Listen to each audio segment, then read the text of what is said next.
Omkara emerge and फिर मर्ज हो जाती है। लगातार ओमकार का उच्चारण, मानसिक उच्चारण। नाउ इफर्टलेस, प्रयास रहित। अब दोनों ओमकार के बीच में जो गैप है, जो साइलेंस है, वही ध्यान की ओर ले जाएगा। सो फोकसिंग हम लोग किए ओमकार पे, अब डिफोकसिंग किए और मानसिक उच्चारण किए, ध्यान।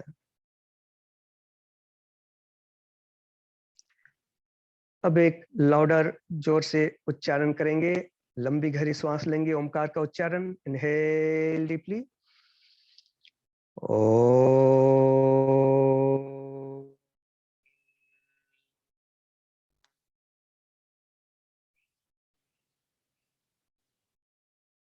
ओमकार के स्पंदन पूरे मस्तिष्क में, शरीर में गुंजमान। अब धीरे से दोनों हाथों को रगड़ेंगे आपस में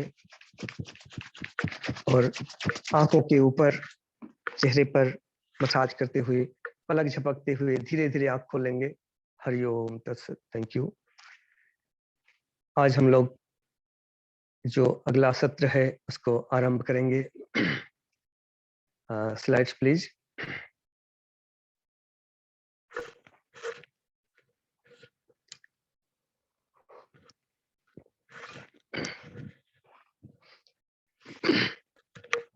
अगले दिन हमने चर्चा किया था कि किस तरह से जो सॉरी, थोड़ा सा मेरा भी गला ठीक नहीं है।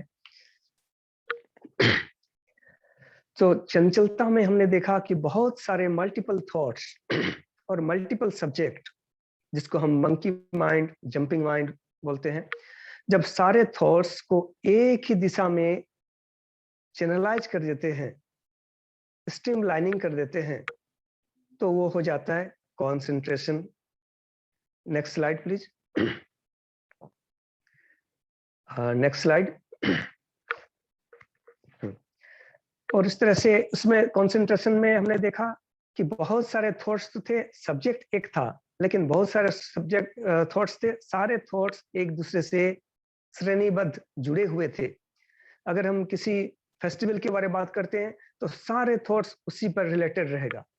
बहुत सारे थॉट्स हैं लेकिन सारे थॉट्स एक ही पर। मैंने एग्जांपल दिया था किसी म्यूजिक का, बांसुरी वादन का। अगर आप बैठे हैं, अगर आपको इंटरेस्ट है, ये लाइक्स और डिसलाइक्स पर डिपेंड करता है।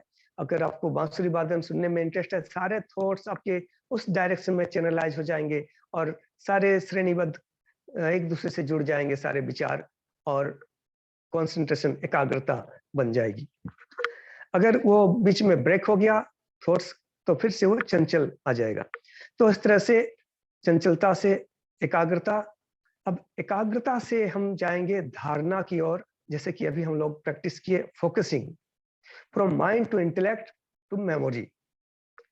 तो इस तरह से हम कैसे, जिस तरह से हम त्राटक करते हैं, कैंडल फ्लेम को देखते हैं, जैसे अभी हमने ओमकार का दर्शन किए, ओमकार का धारणा किए, उसी तरह से जब आप त्राटक करते हो, फ्लेम को देखते हैं, beautiful flame, dancing flame, yellow flame.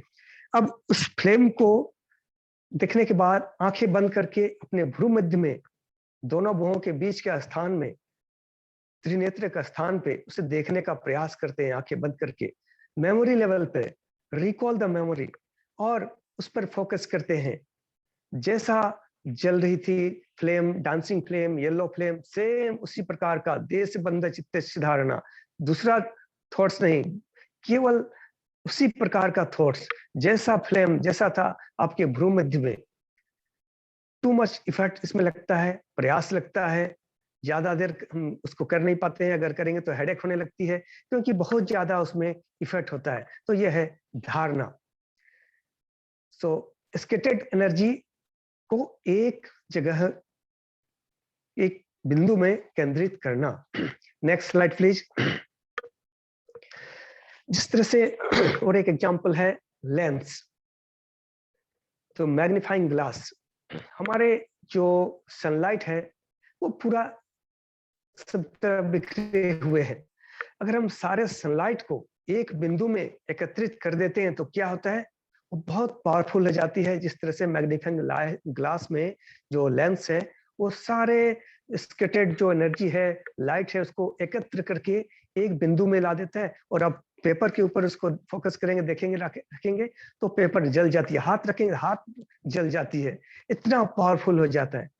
तो अगर आपके सारे विचार जो मन में स्कैटर्ड है, चंचल है, उसको अगर आप एक जगह पे एक बिंदु में फोकस कर सकते हैं, अगर ये टेक्निक सीख गए तो आपके अंदर के जो छुपे हुए जो स्टैग्नेशन है, जो सड़ा हुआ पूर्व जन्म के भी जो संस्कार, गलत संस्कार है, उसे भी हम मिटा सकते हैं। इतना पावरफुल होता है धारणा। अगर हम धारणा का अभ्यास सीख लिए, अच्छी तरह से प्रयास कर लिए, तो हम अपने पुराने जो गलत संस्कार है, हमारे जो स्टैग्नेशन है, जो ब्लॉकेज है, फोबियाज है, उसको भी हम दूर कर सकते हैं। इस तरह से हम उसको पूर्व जन्म के संस्कार को भी अच्छा कर सकते हैं। इतना पावरफुल होता है धारणा। जिस तरह से लेजर और पुराने जमाने में अब देखे होंगे, महाभारत में जाएंगे, जब गुरु द्रोणाचार्य अपने शिष्यों को शिक्षा देने के बाद बुलाते हैं, धनुर्विद्या सारे विद्या पूरा होने के बाद टेस्ट लेते हैं, सबको बुलाते हैं और एक पेड़ पर एक पक्षी का स्टेचू लगा देते हैं और उस पर एक आंख लगा के उस पर निशाना साधने के लिए बोला जाता है। एक एक करके सबको बुलाते हैं और बोलते हैं, देखो एक पेड़ है, उसमें ब्रांच है, उस पर पक्षी है, आंख है, आपको उसको निशाना लगाना है, क्या देख पा रहे हो? तो कोई बोलता है, हाँ हाँ गुरुदेव मैं देख पा रहा हूँ, पेड़ भी दिखाई पड़ रहा है मुझे और डाली भी दिखाई पड़ रही है, पक्षी भी दिखाई पड़ रही है और आंख भी दिखाई पड़ रही है, चलो चलो हटो, नेक्स्ट। कोई नहीं, दूसरा को बुलाते हैं। इस तरह से करते करते जब अर्जुन आते हैं तो बोलते हैं, गुरुदेव आप बोल रहे हैं पेड़, डाली, पक्षी, मुझे कुछ दिखाई नहीं पड़ रहा है, केवल मुझे तो वो बिंदु दिखाई पड़ रहा है जहां मुझे शूट करना है, जो आंख का जो जहां पर टारगेट आपने बताया उसको मारना है, तीर चलानी है, वही दिखाई पड़ रही है और मुझे और कुछ दिखाई नहीं पड़ रहा है, ना पेड़ ना पक्षी ना कुछ नहीं, केवल वही टारगेट दिखाई पड़ रहा है, आंख का जो जिस पर पीपल बोलते हैं जिसमें हमें निशाना साधना है। तो गुरुदेव बोलते हैं शूट चलाओ, और इस तरह से शूट करता है और जाके वहां लग जाती है। तो ये होती है धारणा, intense focusing, non analytical focusing. इस तरह से हम चंचलता से एकाग्रता, एकाग्रता से धारणा की ओर जाते हैं। तो next slide please, next slide. तो जिस तरह से मेमोरी लेवल पे हम त्राटक की perception, persistence of vision, next slide. हाँ नहीं, उससे पहले ये ध्यान पे आगे धारणा पे ही थोड़ा और एक स्लाइड आगे, शायद नहीं आ रहा, कोई बात नहीं, इस पर रहे। सो धारणा जो हम परसेप्शन लेवल पे, परसिस्टेंस लेवल में बने रहने की होती है। तो इस तरह से जो महर्षि पतंजलि ने जो हमें बताया, चंचलता, एकाग्रता, धारणा, ध्यान, इस पर शोध किया गया और इस तरह से एक एक चीज पर ट्रेनिंग दिया गया, किस तरह से डायरेक्ट आप धारणा करेंगे, डायरेक्ट ध्यान करेंगे, और मशीनों से इसका टेस्ट किया गया। तो देखा गया कि धारणा के टाइम जो हमारा ब्रेन है उसमें कुछ पार्ट्स है, इसको बोला जाता है इंटीरियर सिंगुलेट गायरस। बाद में हम देखेंगे पिक्चर में जब रिसर्च का, शोध का आएगा तो उसमें देखा गया कि ब्लड फ्लो बढ़ा है, जो कि रिस्पॉन्सिबल होता है हमारे अटेंशन के लिए, कंसंट्रेशन के लिए, अटेंशन के लिए, सिलेक्टिव अटेंशन के लिए।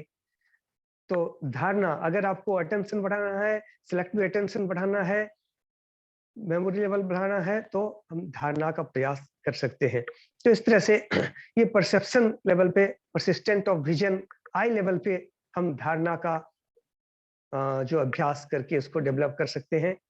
Process of recall the memory, memory level पर धारणा। तो टू मच फोकसिंग, एक बिंदु पर फोकस कर रहे हैं, वो हो गया धारणा। जब हम वहां से इफर्ट हटा देते हैं, डीफोकसिंग करते हैं, प्रयास रहित, तो वही हो जाता है ध्यान। फोकसिंग इज धारणा, डीफोकसिंग is dhyana. So effortless dharana is dhyana. So next slide please. अब हम देखेंगे, चर्चा करेंगे थोड़ा ध्यान पर। क्या क्या जो फीचर्स हैं, जो मुख्य बातें ध्यान देने वाला जो है ध्यान में, क्या क्या पॉइंट आनी चाहिए। सिंगल थॉट्स, एक ही विचार। स्लोनेस, धीरे धीरे, जैसे कि भगवत गीता में बतलाया गया है, शनैः शनैः उपरमेत् आत्मसंस्थम मनकृत्वा न किंचित विचिन्तयेत्। धीरे धीरे हमारे मन को ऊपर की ओर उठाओ और एक ही थॉट्स, एक ही विचार, ओम पार ही। सिंगल थॉट्स, स्लोनेस, अवेकफुलनेस, सजगता। हमें सजगता बनाए रखना है। ध्यान की जो फीचर्स हैं, जो पॉइंट्स हैं, एक तो एक ही विचार होनी चाहिए, स्लोनेस, धीरे धीरे, शनैः शनैः, और अवेयरनेस, सजगता। ये नहीं कि आप एक विचार तो कर लिए और अपना सजगता बाहर चला गया, फिर चंचलता में चला जाएगा। इसलिए सजगता को बनाए रखना है।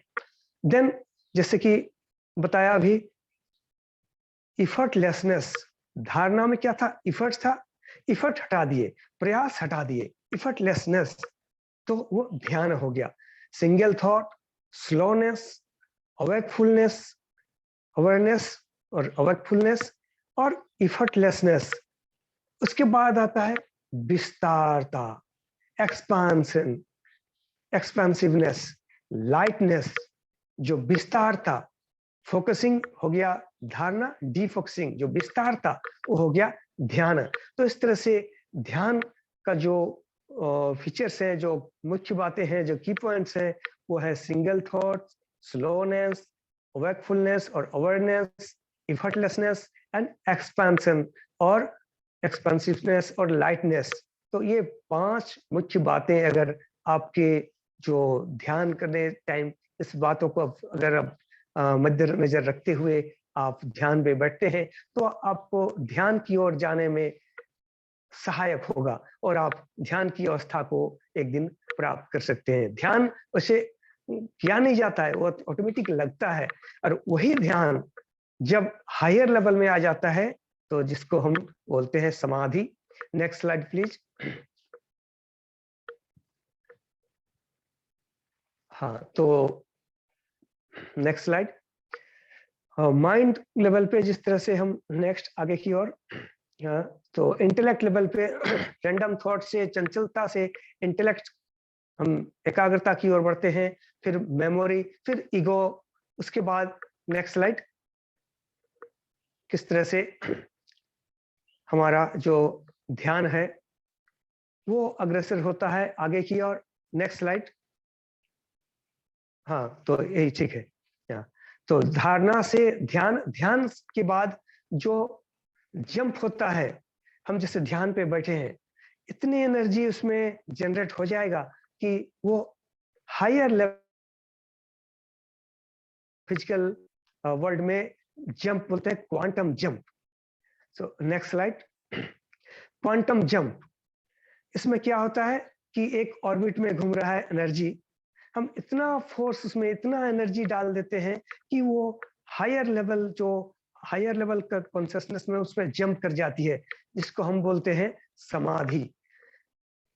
इसके बाद नेक्स्ट स्लाइड, त्रिपुटी, इसमें बोलते हैं त्रिपुटी। नेक्स्ट स्लाइड में आएगा कि किस तरह से हम तीन, जो ट्राईफोल्ड प्रोसेस होता है, शायद नहीं दिखाई पड़ रही है तो कोई बात नहीं। तो सियर और सीन, इसमें तीनों मर्ज हो जाते हैं। जो समाधि की अवस्था है, हाँ, ये द थ्री फोल्ड प्रोसेस।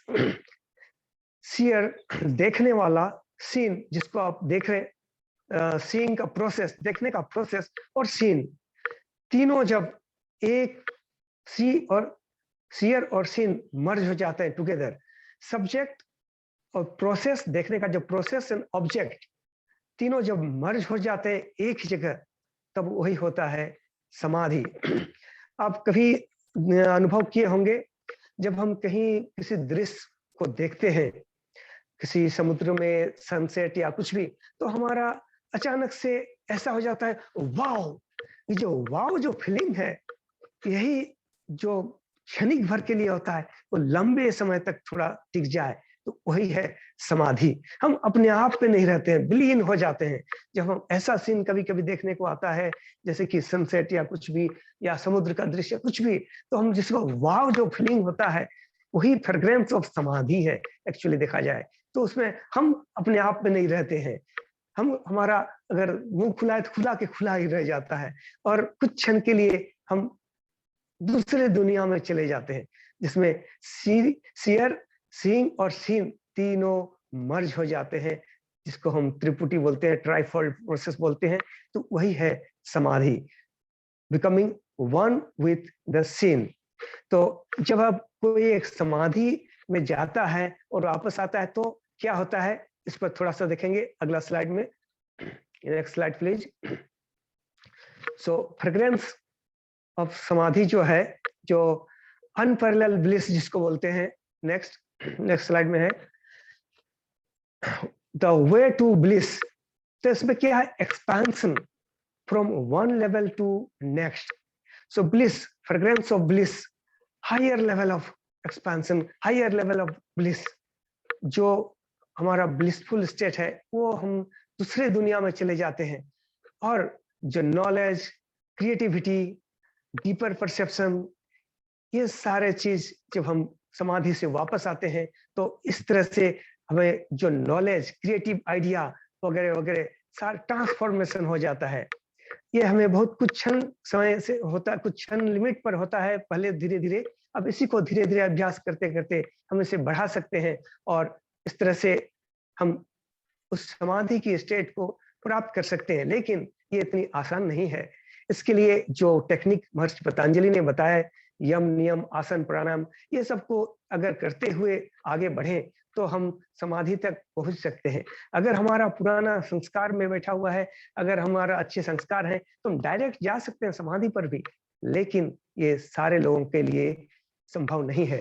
तो इस तरह से जो समाधि का जो स्टेट है, हम स्टेप बाय स्टेप जाके उसको प्राप्त कर सकते हैं। और ये पहला स्टेज है, समाधि कोई एंड नहीं। इसके बाद अष्ट समाधि, 8 प्रकार के समाधि आते हैं, जो हमारे गुरुदेव गुरुजी बतलाएंगे, डॉक्टर राजेश, जब उनका फिलोसफी का टॉपिक आएगा, तो उन्होंने डिस्कस करेंगे और डिटेल से हमें बताएंगे। तो इस तरह से जो समाधि का स्टेज है, उस पर हमारे गुरुदी एक है हमारे एस व्यासा में, जो परम गुरुदेव डॉक्टर HR नागेंद्र, एक एग्जाम्पल देते हैं, एक कहानी बतला के। रामकृष्ण परमहंस और उनका एक शिष्य गिरीश बाबू से, मैं प्रयास करता हूँ थोड़ा सा ग्लिम्स इसका देने का। तो एक गिरीश बाबू है, मतलब थे पुराने जमाने में, रामकृष्ण परमहंस के जमाने में। वो एक बहुत ही अच्छे इंसान थे। इस तरह से उन्होंने कहानी में हमें समझाते हैं कि क्या है समाधि। तो वो बहुत अच्छे इंसान, भले इंसान, वेरी रिच पर्सन, लेकिन एक बुराई था कि हमेशा पीते रहते थे, ड्रंकन मॉन्क जिसको बोला जाए। तो हमेशा पीना पीना, दिन रात, सुबह से शाम तक उनका ड्यूटी होता था, बस दारू पीना पीना। सारा दुनिया का ब्रांड उन्होंने ट्रस्ट करके कर चुके थे, और दुनिया विदेशों से जितने भी प्रकार के मदिरा होते हैं सारे ट्राई कर चुके थे। तो उनको किसी ने बोला कि अगर आप ये पीना छोड़ दें, तो आप बहुत ही अच्छे इंसान हो, आप बहुत मतलब क्या बड़े लेवल में आप आगे बढ़ सकते हो। सो वो बोलते, हाँ क्यों मैं छोड़ूं, वही तो मेरे लिए सब कुछ है, इसको मैं क्यों छोड़ूं, वही तो मेरा ब्लिसफुल स्टेट है, इसे मैं क्यों छोड़ूं पीना। तो किसी ने बताया कि आप रामकृष्ण के पास क्यों नहीं जाते हैं, उनके पास कुछ टेक्निक है, आपको कुछ बताएंगे। हाँ जरूर जाऊंगा। तो एक दिन चले गए, कहाँ, रामकृष्ण जी के पास, वहां पर जो कमारपुकुर या जहाँ वो रहते थे कलकत्ते में। जब वो गए, तो रामकृष्ण जी आ रहे थे उधर से काली का कुछ भजन चल रहा था। और रामकृष्ण जी काली के महान भक्त, आप तो जानते हैं। उनका भजन सुनते सुनते वो भाव समाधि में चले गए। ऐसा भाव समाधि कि मुंह खुला खुला रह गया, और इस तरह से मुंह खुला हुआ, और अचानक से वो भाव समाधि में चले गए। गिरीश बाबू देखते हैं, नीचे से देखते हैं, ऊपर से देखते हैं, आगे से देखते हैं, पीछे से देखते हैं, दाएं बाएं। 1 मिनट हो गया, 2 मिनट हो गया, 10 मिनट तक कोई हलचल नहीं, स्टेचू की तरह रामकृष्ण जी खड़े हैं। तो देखता है ये गिरीश बाबू, बाप रे बाप, ये कैसा है। तो जब 10 मिनट के बाद वो वापस आए अपने भाव समाधि में, तो गिरीश बाबू बोलते, व्हाट ब्रांड, कौन सा ब्रांड आप यूज करते हो? मैंने सारा दुनिया का ब्रांड टेस्ट किया, ऐसा आनंद आज तक मुझे कभी नहीं मिला था जो आपने, किस ब्रांड का आप यूज करते हो, कौन सा ब्रांड यूज करते हो? ऐसा भाव, मतलब ऐसा समाधि, ऐसा क्या बोलते हैं आनंदित अवस्था मैं कभी नहीं फील किया अपने दुनिया में, सारे लाइफ में। बताओ बताओ मुझे कौन सा ब्रांड आप यूज करते हो? मैंने सारा ट्राई कर लिया, मुझे कहीं कहीं नहीं मिला। बताओ कौन सा ब्रांड आप लेते हो? बताओ जरूर मुझे, बताओ बताओ। तो रामकृष्ण जी बोलते हैं, वांट टू ट्राई, ट्राई करोगे? आओ मेरे साथ। कौन सा ब्रांड है? God brand. तो इस तरह से उन्होंने बोलते हैं मैं गॉड ब्रांड पीता हूं। तो इस तरह से ग्रीस बाबू को ले जाते हैं और एक दिन वो ट्रांसफॉर्म हो जाते हैं। तो वो है समाधि। तो इस तरह से समाधि का स्टेज है। Next slide. तो आज का सत्र मैं यहीं पर समाप्त करता हूं। हरिओम तत्सत। Thank you very much.